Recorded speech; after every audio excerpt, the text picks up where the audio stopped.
আল্লাহর বান্দা বাবার কাছে যখন যাবে, বাবা ঠিক মায়ের মতো বলবে, এরে সন্তান এইখান থেকে তুমি দূরে চলে যাও, তুমি দূরে চলে যাও। এ যুবক, আমি তো তোমাকে চিনি না, তোমাকে জানি না, এইখান থেকে সরে যাও, এইখান থেকে সরে যাও। আর এইখানে তুমি থাকলে আমি বিপদে পড়তে পারি, আমি আরো মহা বিপদে পড়তে পারি। এইখান থেকে তুমি চলে যাও, এইখান থেকে চলে যাও। এই বাজান সঙ্গে সঙ্গে চেহারাটা কালো করে হাই রে হাই ওইখান থেকে চলে আসবে। আসার পর আল্লাহ পাক রব্বুল আলামিনের কাছে বলবে, ওগো আল্লাহ, আমি তো মা বাবা আত্মীয় স্বজন সকলের কাছে গেলাম, আমি তো কারো কাছ থেকে একটা মাত্র নেকি আনতে পারি নাই। আল্লাহ পাক রব্বুল আলামিন এই বান্দার এই কথা শোনার সঙ্গে সঙ্গে আমার মালিকের অন্তরে দয়া লেগে যাবে, মায়া লেগে যাবে।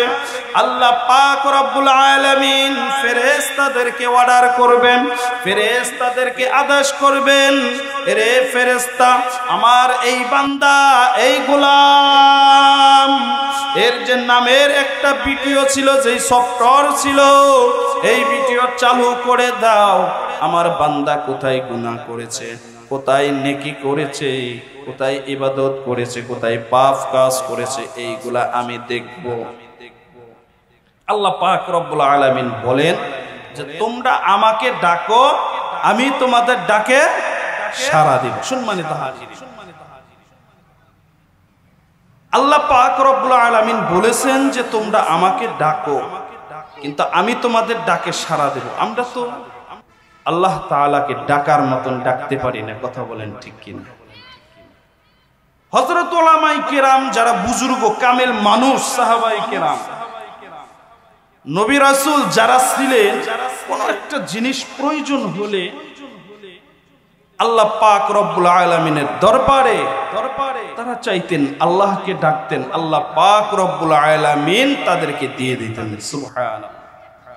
কিন্তু বাজান, আফসোস আর দুঃখের সাথে বলতে হচ্ছে, আমরা মুসলমানের সন্তান, আমরা মুসলমানের সন্তান নিজেকে দাবি করি, কিন্তু আল্লাহকে ডাকবো কিভাবে আজও পর্যন্ত জানতে পারলাম না। কথা বলেন ঠিক কিনা? আপনি কত গুনাহ করেছেন, কত পাপ করেছেন, আপনার গুনার থেকে আল্লাহ পাক রব্বুল আলামিনের দয়া রহমত লক্ষ লক্ষ কোটি কোটি গুণ বেশি। চিল্লায় পড়েন সুবহানাল্লাহ। আপনি যদি আপনার গুনার দিকে যদি তাকান, আপনি বুঝতে পারবেন যে আপনি জীবনে কত গুনাহ করেছেন। আমি জীবনে কত গুনাহ করেছি, আমি ছাড়া, আল্লাহ ছাড়া আর কেউ জানে না। কথা বলেন ঠিক কিনা? আমরা দুনিয়াতে এমন ভাবে চলাফেরা করতেছি, মনে হয় কবরের ভিতরে আপনি আর আমি যাব না, মনে হয় ইন্তেকাল করব না, মনে হয় আজরাইল আপনার সামনে আমার সামনে আসবে না, এরকম ভাবে চলাফেরা করতেছি। আজান দিচ্ছে, শুনতেছি, অথচ মসজিদের দিকে যাই না। কথা বলেন ঠিক কিনা? আজান হচ্ছে, মসজিদের সামনের দিক দিয়েই যায়, মসজিদ দেখতেছে, এখানে মসজিদ, আজান হয়েছে, নামাজ পড়া দরকার, উচিত, কিন্তু বুঝেও দেখেও না দেখার বান করে আমরা চলাফেরা করতেছি। বাজান, আজরাইল যখন আপনার সামনে আমার সামনে দাঁড়িয়ে যাবে, তখন আর এই সুযোগ আর পাবেন না যে আজরাইল আমাকে সময় দাও, আমাকে সময় দাও। কিন্তু আমি যেই জিনিসটা আপনাকে বুঝাইতে চাচ্ছি, এই গুনাহ অবস্থায় যদি আপনার ইন্তেকাল হয়ে যায়, আমার ইন্তেকাল হয়ে যায়, উপায়টা হবে কি বলেন? এই 50 বছর, 60 বছর, 70 বছর, 80 বছর যে আল্লাহ আপনাকে আমাকে হায়াত দিয়েছে, আপনি কি ভাবতেছেন যে এমনি হায়াত দিয়েছে?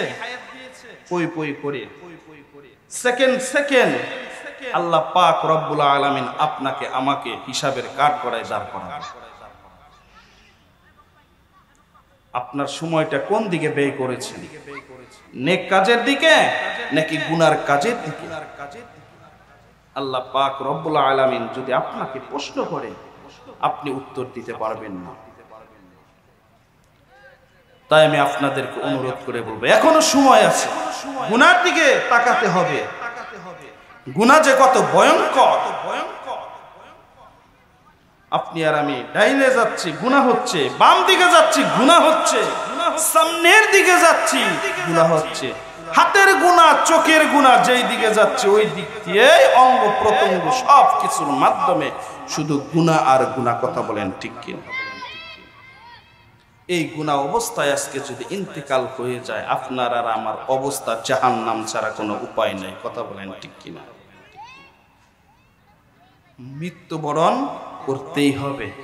কিন্তু আমি আপনাদেরকে অনুরোধ করে বলবো, আল্লাহর কাছে ক্ষমা চাইতে হবে। যে গুনাহ করেছি এই গুনাহ থেকে আল্লাহর কাছে সরি বলতে হবে, আল্লাহর কাছে অনুতপ্ত হতে হবে।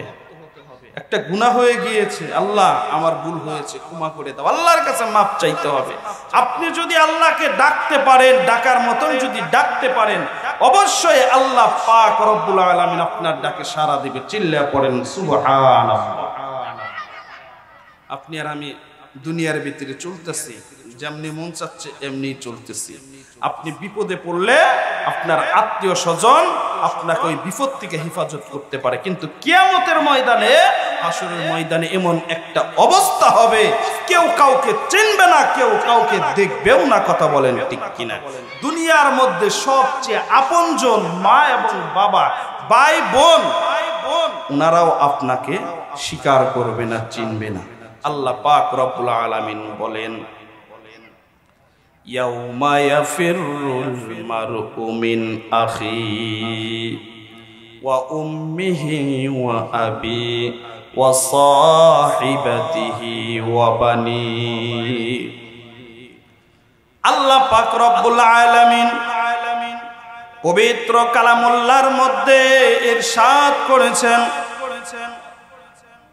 দুনিয়ার মধ্যে একজন সন্তান যখন বিপদে পড়ে যায়, সেই সন্তান মায়ের কাছে যাইতে পারে, আবার মা যদি না থাকে তাহলে এই সন্তান বাবার কাছে যাইতে পারে। কথা বলেন ঠিক কিনা? ভাই যখন বিপদে পড়ে যায়, বোন যখন বিপদে পড়ে যায়, তারা মা বাবা, ভাই বোন, আত্মীয় স্বজনের কাছে যাইতে পারে। কিন্তু পুমলির বাপ জানেরা, ও কলিজার টুকরা যুবক সন্তান, কাল কঠিন ময়দানে এমন এক অবস্থা হয়ে যাবে, এমন একটা মুহূর্ত চলে আসবে, কেউ কাউকে চিনবে না, কেউ কাউকে জানবে না। আল্লাহ পাক রব্বুল আলামিন যখন কহার নামের রূপ ধারণ করে ওই বিচারের চেয়ারের মধ্যে বসবেন, কহার নামের ক্ষমতা যখন আল্লাহ ওই চেয়ারের মধ্যে বসে যখন হুঙ্কার দিবেন, হুঙ্কার ছাড়বেন, দুনিয়ার মানুষ নয়, শুধু দুনিয়ার ভিতরে যাহা কিছু আছে, শুধু মানুষ নয়, শুধু মানুষ নয়, নবী রাসূল পর্যন্ত থরথর করে কাঁপতে থাকবে। তাই আমি আপনাদেরকে অনুরোধ করে বলবো, ওই কাল কঠিন ময়দানের কথা চিন্তা করতে হবে, মরণের কথা চিন্তা করতে হবে। আজকে এইখানে আপনি আসেন, এখন বাড়ি পর্যন্ত যাইতে পারবেন কিনা আর কোনো গ্যারান্টি নাই। কথা বলেন ঠিক কিনা? এ বাজান, আপনি যেই গুনাহ করেছেন আল্লাহর কাছে মাফ চাইতে হবে, আল্লাহর কাছে ক্ষমা চাইতে হবে। আল্লাহর কাছে যদি ক্ষমা না চান, আল্লাহর কাছে যদি মাফ না চান, এই অবস্থায় যদি আপনার মরণ হয়ে যায়, আমার মরণ হয়ে যায়, কি অবস্থা হবে রে বাজান? আমি বলতেছিলাম, কাল কঠিন ময়দানে আমার আল্লাহ যখন ওই চেয়ারের মধ্যে বসে বিচার যখন শুরু করে দিবে, বিচার যখন আরম্ভ করে দিবে, দেখা যাবে কোন মানুষ নেকির পাল্লাটা ভারী হয়ে গেছে, আবার দেখা যাবে কোন মানুষের ওই গুনার পাল্লাটা ভারী হয়ে গেছে, অর্থাৎ পাপের পাল্লাটা ভারী হয়ে গেছে। আল্লাহ পাক রব্বুল আলামিন এর বান্দারা শুধু গুনাহ নয় আরো দেখতে পারবে ওইখানে কিছু গোলাম, কিছু বান্দা আছে যাদের নামগুলো জাহান্নামের খাতায় চলে গেছে, আবার কিছু মানুষের নামগুলো ওই জান্নাতের লিস্টে চলে যাবে। আবার এদের মধ্য থেকে এমন কিছু মানুষ বের হবে যাদের একটা মাত্র নেকির জন্য ওই জান্নাতে যাইতে পারবে না।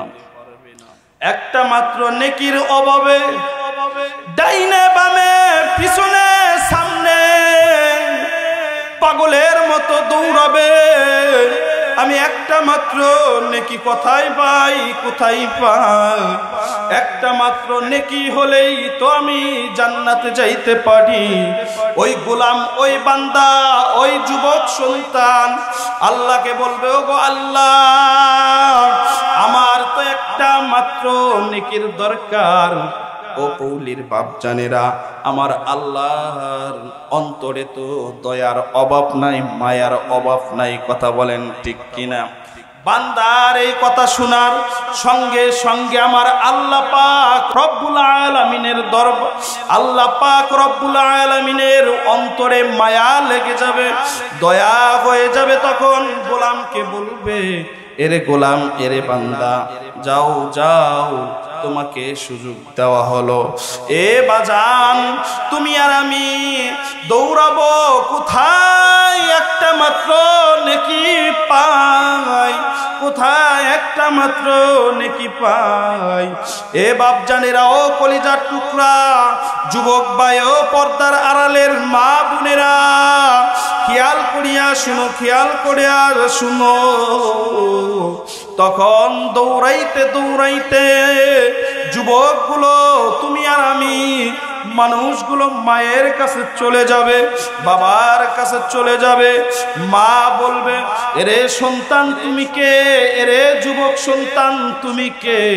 এইখান থেকে দূর হয়ে যাও, এইখান থেকে দূর হয়ে যাও, এইখান থেকে চলে যাও, কারণ আমি নিজেই তো এক মহা বিপদে পড়েছি।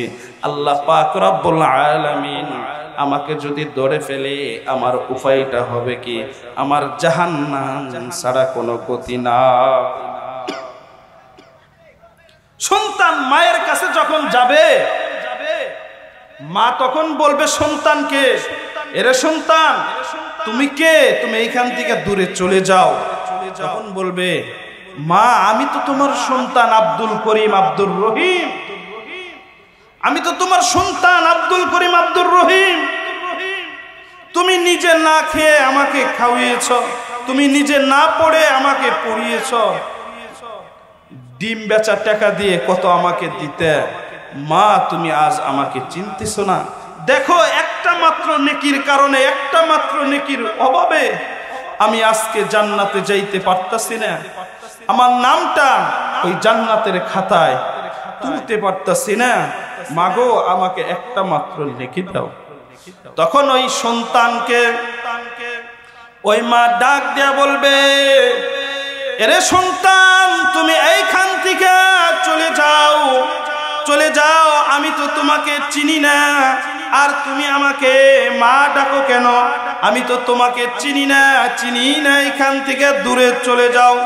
শেষ মুহূর্তে ওই সন্তান মায়ের কাছ থেকে চলে বাবার কাছে চলে যাবে। এই বাজান, ঠিক ওই সন্তানকে মা যেমনটা বলেছে, ঠিক তেমনি ভাবে বাবাও একই কথাই বলবে। আপনি মহা বিপদে পড়েছেন, এই বিপদ থেকে যদি আপনি উদ্ধার না হতে পারেন, তাহলে কিন্তু কিন্তু আপনার জন্য বিপদ আরো বেড়ে গেল। কথা বলেন ঠিক কিনা? আপনি দুনিয়ার বিপদে পড়ে গেলে আপনার ভাই বন্ধু আত্মীয় স্বজন মা বাবা যারা আছে আপনাকে ওই বিপদ থেকে হেফাজত করতে পারবে, ওই বিপদ থেকে উদ্ধার করতে পারবে। কিন্তু কাল কঠিন ময়দানে আপনার জন্য আমার জন্য যেই মহা বিপদ রয়েছে, এই বিপদ থেকে আল্লাহ ছাড়া কেউ কিন্তু উদ্ধার করতে পারবে না। কথা বলেন ঠিক কিনা? আপনি আর আমি চিন্তাই করতেছি না কবরে যাওয়ার পর যে একটা মহা বিপদ আপনার জন্য আমার জন্য অপেক্ষা করতেছে, আপনার আমি এগুলা চিন্তাই করি না। যদি চিন্তা করতাম তাহলে আপনার মাধ্যমে কবিরা গুনাহ হবে দূরের কথা, সগীরা গুনাহ হতো না। কথা বলেন ঠিক কিনা? সম্মানিত হাজির, আল্লাহর বান্দা বাবার কাছে যখন যাবে, বাবা ঠিক মায়ের মতো বলবে, এরে সন্তান এইখান থেকে তুমি দূরে চলে যাও, তুমি দূরে চলে যাও। এ যুবক, আমি তো তোমাকে চিনি না, তোমাকে জানি না, এইখান থেকে সরে যাও, এইখান থেকে সরে যাও। আর এইখানে তুমি থাকলে আমি বিপদে পড়তে পারি, আমি আরো মহা বিপদে পড়তে পারি। এইখান থেকে তুমি চলে যাও, এইখান থেকে চলে যাও। এই বাজান সঙ্গে সঙ্গে চেহারাটা কালো করে হাই রে হাই ওইখান থেকে চলে আসবে। আসার পর আল্লাহ পাক রব্বুল আলামিনের কাছে বলবে, ওগো আল্লাহ, আমি তো মা বাবা আত্মীয় স্বজন সকলের কাছে গেলাম, আমি তো কারো কাছ থেকে একটা মাত্র নেকি আনতে পারি নাই। আল্লাহ পাক রব্বুল আলামিন এই বান্দার এই কথা শোনার সঙ্গে সঙ্গে আমার মালিকের অন্তরে দয়া লেগে যাবে, মায়া লেগে যাবে। আল্লাহ পাক রব্বুল আলামিন ফেরেশতাদেরকে অর্ডার করবেন, ফেরেশতাদেরকে আদেশ করবেন, রে ফেরেশতা, আমার এই বান্দা এই গোলাম এর যে নামের একটা ভিডিও ছিল, যেই সফটওয়্যার ছিল, এই ভিডিও চালু করে দাও। আমার বান্দা কোথায় গুনাহ করেছে, কোথায় নেকি করেছে, কোথায় ইবাদত করেছে, কোথায় পাপ কাজ করেছে, এইগুলা আমি দেখব।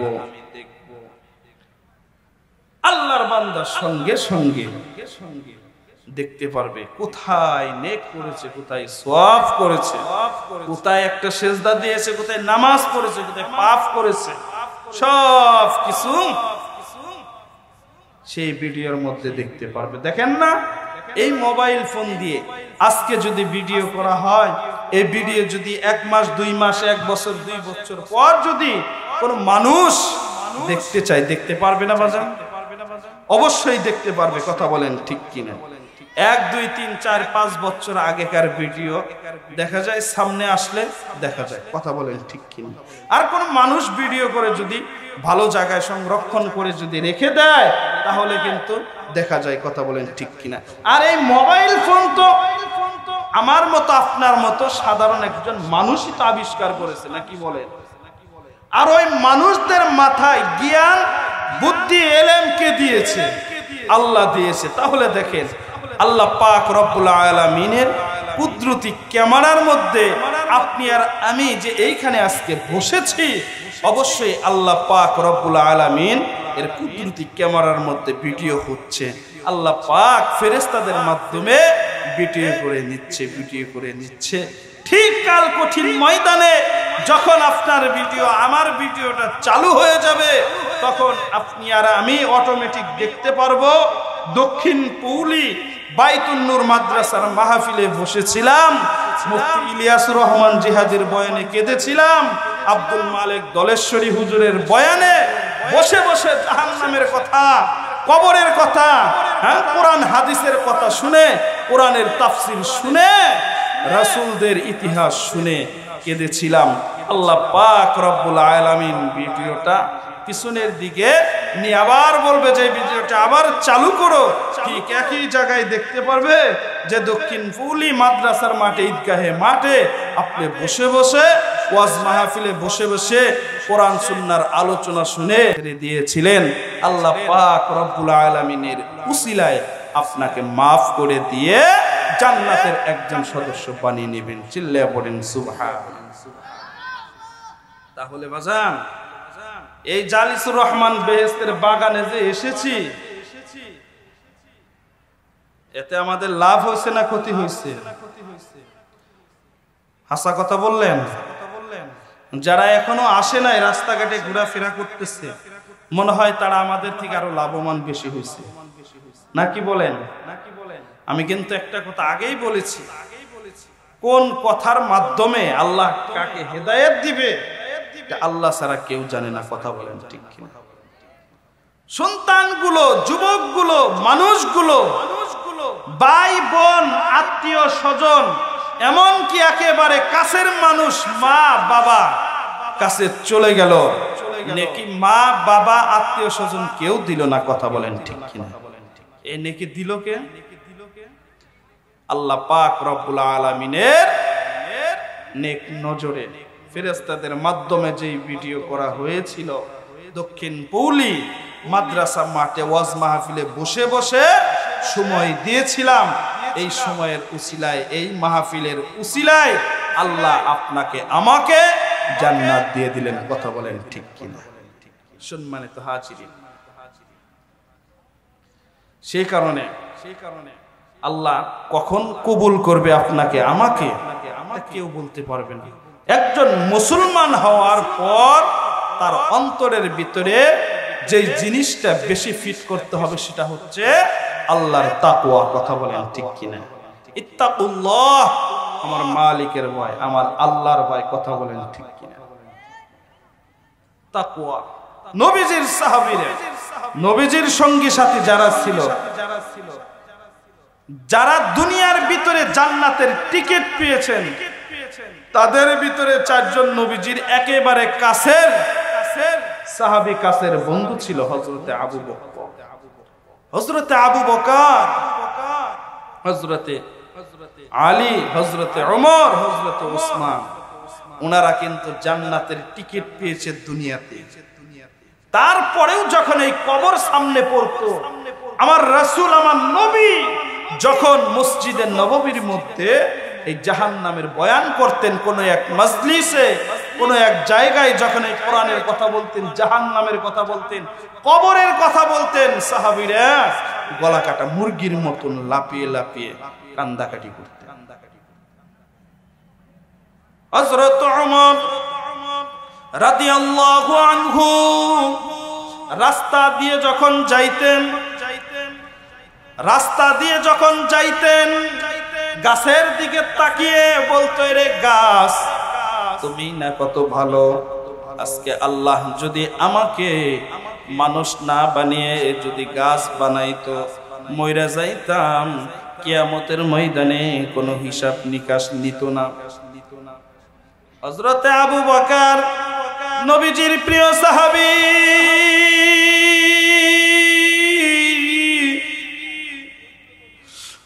আল্লাহ পাক রব্বুল আলামিনের এই বান্দা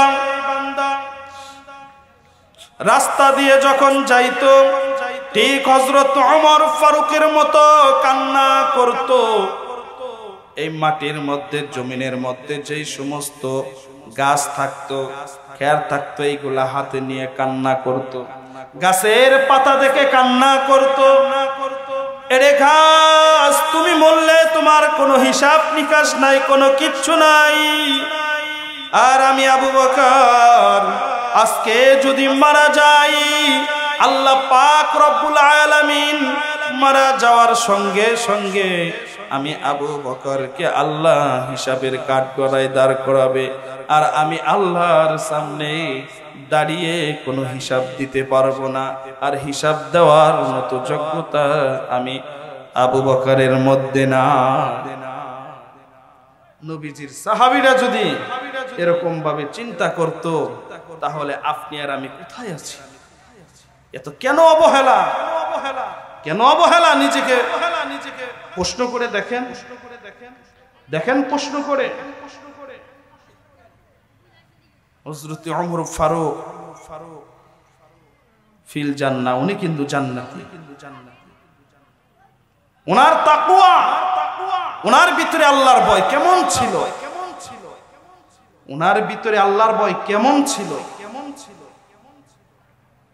আল্লাহ পাক রব্বুল আলামিন ওনার ভিতরে এমন তাকওয়া ছিল,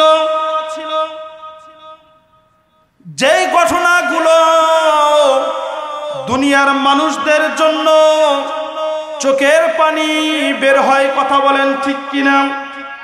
হযরত ওমর ফারুক যখন ক্ষমতায় ছিলেন, ক্ষমতা থাকা অবস্থায় হযরত ওমর ফারুক নবীজির প্রিয় সাহাবী ইন্তেকাল করেছে। এই রেহাই যখন নবীজির এই সাহাবী ইন্তেকাল করলো, ইন্তেকাল করার পর সঙ্গে সঙ্গে সাহাবীরা হযরত ওমর ফারুককে ওই গোসলখানায় নিয়েছে, তাকে গোসল করাবে, তাকে সাদা কাফন পেঁচাবে। এরকম চিন্তা করতে করতে এই আল্লাহর বান্দা নবীজির প্রিয় সাহাবী হযরত ওমর ফারুককে গোসলখানায় যখন নিয়েছে, গোসলখানায় নেওয়ার পর যারা গিয়েছে তারা দেখতেছেন নবীজির প্রিয় সাহাবী হযরত ওমর ফারুক রাদিয়াল্লাহু আনহু শরীরের মধ্যে কেমন যেন চাবুকের দাগ রয়েছে, কেমন যেন চাবুকের দাগ রয়েছে। হযরত ওমর ফারুকের এই দাগগুলো দেখে সঙ্গে সঙ্গে হযরত ওমর ফারুকের স্ত্রীর কাছে জিজ্ঞাসা করা হলো। জিজ্ঞাসা করার পর ভিতর থেকে আওয়াজ দিচ্ছে, কথা বলতেছে। হযরত ওমর ফারুকের যেই সময় ছিল, এই সময়গুলো তিনটা ভাগ করেছিল। একটা সময় ভাগ যে করেছিল, সেই সময়গুলো তার সময় ক্ষমতা অবস্থায় তার প্রজাদের খবর নিত, কোন মানুষ খানার অভাবে রয়েছে, কোন মানুষ কোন বিপদে রয়েছে, খোঁজ খবর নিত। ও বাজান, খেয়াল করে শুনতে হবে। দেখেন নবীজির প্রিয় সাহাবী হযরত ওমর ফারুক রাদিয়াল্লাহু আনহুর অন্তরের মধ্যে কেমন আল্লাহর ভয়, কেমন আল্লাহর তাকওয়া ছিল। হযরত ওমর ফারুক এর স্ত্রী ভিতর থেকে বলতেছে, শুধু তাই নয়, আরেকটা ভাগ, সে রাত্রে আল্লাহর ইবাদতে মশগুল ছিল, আল্লাহর ইবাদতে পাগল ছিল। আরেকটা ভাগ তার শরীরের জন্য রেখে দিয়েছিল, তার নিজের জন্য রেখে দিয়েছিল। আর একটা ভাগ নিজের জন্য যে রেখে দিয়েছিল, সে ঘুম পারত। শুধু তাই নয়, যেই সময়টা আল্লাহর ইবাদতে পাগল ছিল, ইবাদতের জন্য রেখে দিয়েছিল, আল্লাহর কুদরতি পায় সিজদায় পড়ে হযরত ওমর কান্না করত আর জীবনের হিসাব মিলাইতো। হাই রে হাই, এরে ওমর, তুমি আজকে আল্লাহর কুদরতি পায়ে কয়টা সিজদা দিয়েছো? আজকে আল্লাহর কুদরতি পায়ে কয়টা সিজদা দিয়েছো? এরকম ভাবে যখন হিসাব মিলাইতো, গতকালের থেকে যদি সিজদা একটা কম থাকতো, ইবাদত যদি কম থাকতো, এই হযরত ওমর তার পিঠের মধ্যে আঘাত করত।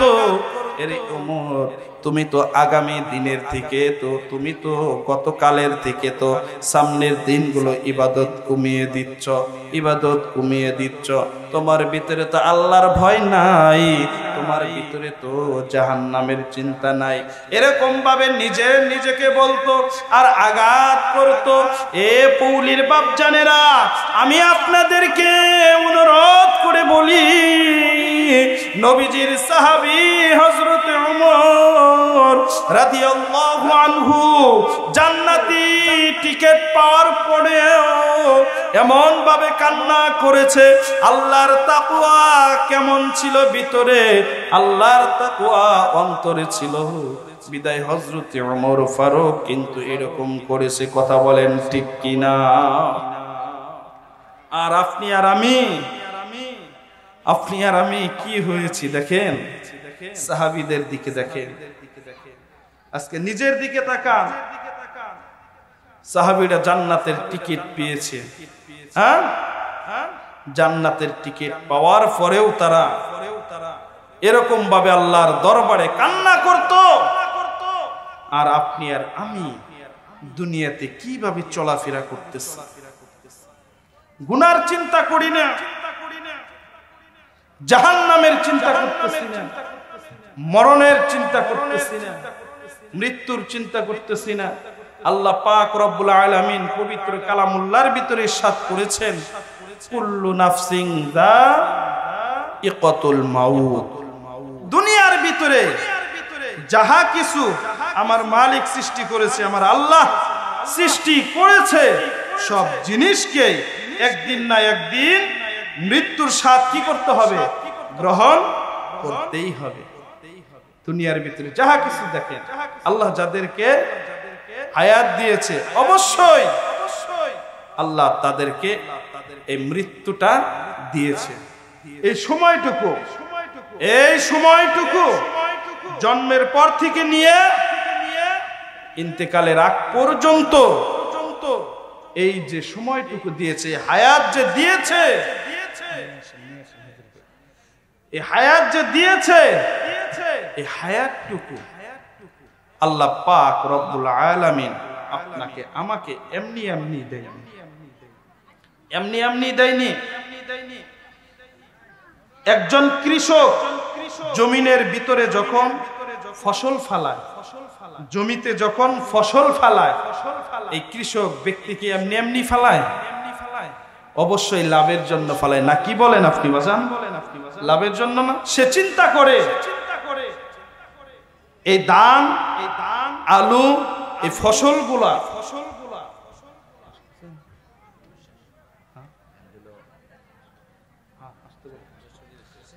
এই ফসলগুলো জমিনে ফেলিয়েছি, ওনার মাথায় চিন্তা থাকে যে যে পর্যন্ত আমি বাড়ি পর্যন্ত না নিতে পারবো, এই পর্যন্ত সে নিজেকে সফলতা ভাবে না। কথা বলেন ঠিক কিনা? দেখেন, জমিতে আলু ফেলিয়েছে, ধান ছিটিয়েছে, কত মেহনত করতে হয়, কত কি করতে হয়।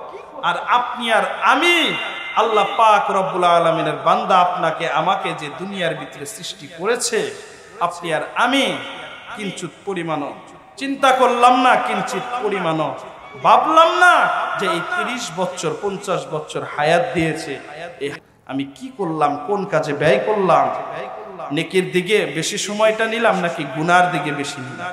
সম্মানিত হাজিরিন, আল্লাহ পাক রব্বুল আলামিন আমাদেরকে কবরে যাওয়ার পূর্বেই কবরের মাল সামানা তৈরি করে যেন কবরে যাওয়ার তৌফিক দান করেন। সকলে বলি আমিন।